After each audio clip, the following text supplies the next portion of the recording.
ನೀವ್ ನೋಡಿ ಹೇಳ್ಬೇಕು. ನಾನು ಡೈರೆಕ್ಷನ್ ಮಾಡಿದ್ದೀನಿ, ಸೊ ನೀವು ನೋಡಿ ಹೇಳ್ಬೇಕು ಹೇಗಿದೆ ಅಂತ.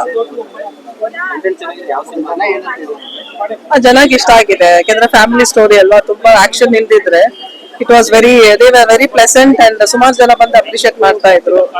ಫ್ಯಾಮಿಲಿ ವ್ಯಾಲ್ಯೂಸ್, ಎಥಿಕ್ಸ್ ಮತ್ತೆ ಎಲ್ಲ ಏಜ್ ನಂತವರಿಗೆ ಸೂಟಬಲ್ ಆಗಿರೋ ತರ ಕೊಟ್ಟಿದ್ದೀರಾ ಅಂತ ಹೇಳಿ ಖುಷಿ ಪಟ್ರು. ಎಸ್ಪೆಷಲಿ ದೇವರಾಜ್ ಸರ್ ಅಂಡ್ ಶ್ರುತಿ ಕೃಷ್ಣ ಅವ್ರ ಆಕ್ಟಿಂಗ್ ಅಂಡ್ ಶೈನ್ ಅಂಕಿತಾ ಅವ್ರ ಕೆಮಿಸ್ಟ್ರಿ ಅಂಡ್ ಅನುಬಣ್ಣರ್ ಅವ್ರ, ಶ್ರುತಿ ಹರಿಹರನ್ ಅವ್ರದ್ದು ಎಲ್ರದ್ದು ಮಾತಾಡ್ತಾ ಇದ್ರು. ಪ್ರತಿಯೊಬ್ಬರದ್ದು ಆಕ್ಟರ್ಸ್ ಮೆನ್ಷನ್ ಮಾಡ್ತಾ ಇದ್ರು ಚೆನ್ನಾಗಿ ಮಾಡಿದೀರಾ ಅಂತ. ಆಮೇಲೆ ಲೊಕೇಶನ್ಸ್ ಎಲ್ಲಾನು ಕರ್ನಾಟಕಲ್ಲೇ ಮಾಡಿದೀವಿ, ನಮ್ಮ ಬೆಂಗಳೂರು, ಮೈಸೂರು ಮತ್ತೆ ಚಿಕ್ಕಮಂಗ್ಳೂರು. ಸೊ ಅದ್ರ ಬಗ್ಗೆನೂ ಎವ್ರಿಬಡಿ ಆರ್ ಅಪ್ರಿಶಿಯೇಟಿಂಗ್. ಎಲ್ಲ ಚೆನ್ನಾಗಿ ನಡೀತಾ ಇದೆ. ನನ್ನ ಹೆಸರು ವೇದಿಕಾ ಅಂಡ್ ಈ ಸಿನಿಮಾ ಜಸ್ಟ್ ಮ್ಯಾರಿಡ್ ಅಲ್ಲಿ ನಾನು ಕ್ಯೂಟ್ ಆಗಿರೋ ಒಂದು ರೋಲ್ ಮಾಡಿದ್ದೀನಿ, ಮಿಂಚು ಅಂತ. ಅಂಡ್ ಇದೇ ನನ್ನ ಫಸ್ಟ್ ಮೂವಿ ಕನ್ನಡ ಸಿನಿಮಾದಲ್ಲಿ. ಅಂಡ್ ನೀವು ಪ್ರೀತಿ ಕೊಡಿ ಅಂಡ್ ಈ ಮೂವಿನ ನೋಡಿ.